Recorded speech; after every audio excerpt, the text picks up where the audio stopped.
If you compare the Pokemon characters from the games to the anime, they're almost different people entirely. Most of the time though, either the anime completely butchers their character or removes them from the story altogether. Or better yet, replace them with a character that doesn't even exist within the games. But what are some of the characters from the games that were absolutely done dirty in the anime? Their character arcs ruined, their personality watered down, their growth as a person? Okay, you get the point. My name is Pokey, and these are 5 Pokemon characters that were done horribly in the anime. Now starting off our list is a duo, that being Lusamine and Lillie. Now if you have played either of the Sun and Moon games, you would know what I'm talking about. You see, the Lusamine in the games was a psychopath who experimented on Pokemon for her own pleasure. And to top it all off, she even neglected her own children because she wanted to focus on her research about Ultra Beasts. And she was so down bad for these Ultra Beasts that she fused with one and went off on her own daughter. Now all of this seems like a crazy good villain. I mean, with all those horrible qualities, you should get an amazing antagonist. Surely the anime version of her is the exact same character, right? No.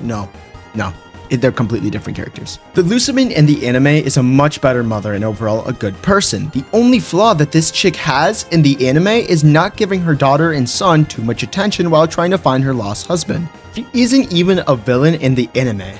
Excuse me? Who thought this was a good idea? At the end of the day, this isn't the real Lusamine. This is the Lusamine I know. The reason why Lusamine being a villain worked out so well in the game's narrative was because it elevated so many other characters because of it. Lillie still wanted to save her mother despite her mother being a really bad person. Gladion was at his heart the same and also wanted to help his mother, but protecting Lillie was his main goal. Lillie's character arc was one of the best things to come out of Sun and Moon, but in the anime, her character arc is watered down to just being scared of Pokemon. Just phenomenal, man. This is just peak writing, am I right, guys? Lillie in the games was never afraid of Pokemon, but rather she felt sorry for what the Pokemon had to go through during battles. She had a pure heart and soul, which was visible throughout the game's story, but you're telling me that you take that all away and you just give her a fear of Pokemon? Oh yeah, because we haven't had enough of that in the franchise. Gladion was the only one of the 3 that wasn't butchered to the extreme, but even then, his character is still far from his game counterpart. Lillie's whole point was to show that despite everything someone does, she will still be there to save them. And she knows she can't do it herself, which is why Elio and Celine are right there to help her. She is so kind that she would still save her mother despite everything she's done to her life. All of that is destroyed in the anime. In the anime, she just simply wants to save her mother, and although that is noble, yes, it hits so much harder within the games because of the hardship she endured as a kid because of her mother. The problem with Lillie's character in the anime is that she has all the amazing qualities that Lillie has in the games, but the problem is, there's no backstory. Lillie in the anime wants to save her mom, and that's okay, that makes her a good daughter. But Lillie in the games wants to save her mother, despite everything her mother has done to her life. The mark they're trying to hit for both the game version and the anime version is that Lillie has a pure soul, that she's kind, and that she's determined and moves past her timid self. But the reason the games hit so much harder despite the goalposts being the same between the 2 versions, because in the game side, it becomes more than just I want to save my mother. I want to save my mother despite everything she's done to me. To put it simply, Lillie's transformation in the game stems from so many different factors, whereas in the anime, she feels like a watered-down prototype. And at the end of the game, Lusamine sees a different picture. Although not fully reformed, she is better than she was at the beginning of the game, that's for sure. And that's what makes the writing so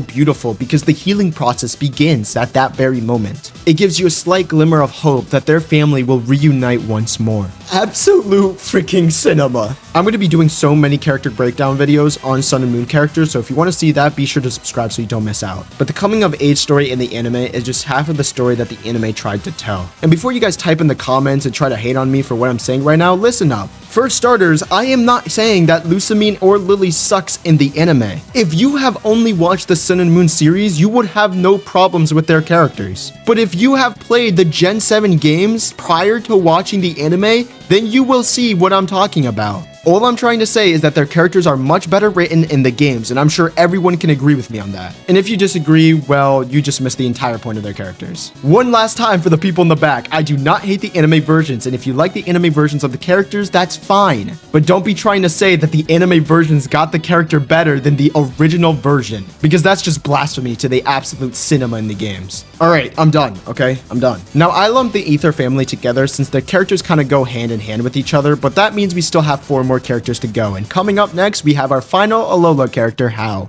Now we can all agree on this. Hao is definitely ruined in the anime, no questions asked. Bro appeared towards the very end of the series and had like 2 minutes of screen time. I was starting to think Hala either forgot his grandson existed or he just never had one in the first place. And before you say Hao would have provided nothing to the new reimagined story in Sun and Moon, I completely disagree. Hao is the main rival of the Sun and Moon games, while in the anime you could say that Kiawe was Ash's main rival in the anime. And don't get me wrong, I liked Kiawe as a character in the anime, but was he really a rival? Or let me specify, was he really a good rival? I mean, towards the end of the series, it felt like Gladion was Ash's new rival. Kiawe's rivalry with Ash was fun, sure, but let me ask you this. When you compare Kiawe to rivals like Sawyer, Paul, and Gary, do you think that Kiawe even remotely compares? In short, no, he doesn't. He isn't bad necessarily, he just isn't a strong rival figure like the others. He isn't really iconic as Gary, he isn't as memorable as Paul, and he's definitely not better written than Sawyer. And I think if they introduced Hao as a rival figure early on in the series, I felt like we could have had a much better candidate. Because in the games, Hao had such a fun personality. He was silly, but he was serious when the scene demanded it. Where is my goofy Malasada man from the games? What did you do to him? I felt like Hao would have been perfect for the silly energy they were going for in Sun and Moon, but I guess they had no need for him. Not to mention, Hao was the comedic relief character within a very sad story. His character made the energy feel much warmer like the sun. He felt like such a perfect puzzle piece in the gang, but his character does absolutely nothing but just fit a slot for the Sun and Moon League. Hao had the potential to be a much more memorable rival than Kiawe, but for some reason they did not care about Hao one bit. And the way he was treated in the anime was just awful, man. It just sucks because he was one of my favorite characters in Sun and Moon. He felt like a copy of Hao, like there wasn't enough Hao in him, if that makes sense. If he was originally part of the crew in Sun and Moon, I feel like that would have been perfect. Now moving on to the third character on this list, we have Hop. Hop suffers from the same issues that Hao suffered from in Sun and Moon. Now listen, I'm not saying Hop should have been this crazy rival for Ash because that wouldn't have made a lot of sense considering the way the Coronation series worked. But it would have been really cool if instead they had Hop continuously battle Ash throughout the series as he wanted to be the one to fight Leon, not him. And it would have made for this bittersweet loss for Hop, which then would have led to his professor arc, but we get none of that in the anime. Instead, we just get Leon's cheerleader. And somehow they gave him even less screen time than Hao. I'm sorry, but this is just getting crazy, man. I find it hilarious that Leon just never brings up his little brother at all until the very end. That's insane. Again, I'm not saying Hop should have been a prominent character alongside Ash and Go, but rather someone like Bee in terms of importance. Bee had her own little arc, so why didn't Hop? I have no idea. And our fourth character goes to someone who actually never appeared in the games. That someone is Alain. Now I know you guys might be confused because Alain was actually very well written in the XY anime. And that is true. But I'm not talking about the XY anime, but rather the Journeys anime. In Pokemon Journeys, Alain was a part of the Masters 8 tournament, and not only that, the first match was going to feature Alain versus Leon. Now, I thought it would have started off with a Ash versus Alain rematch, and thought it was weird that they put them against Leon in the very first round. Now, I was worried because ain't no way they could make Leon lose, but at the same time, Alain is so powerful, so I thought there was just no way Alain could lose. Alain lost. Alain lost just like that. You cannot even fathom the amount of frustration me and a lot of other Pokemon fans felt during that match, bro. Please tell me how it makes sense that a trainer who boxes the literal creators of Land and Sea, who held his own against Steven, the Hoenn champion, lost and barely scratched Leon's Charizard.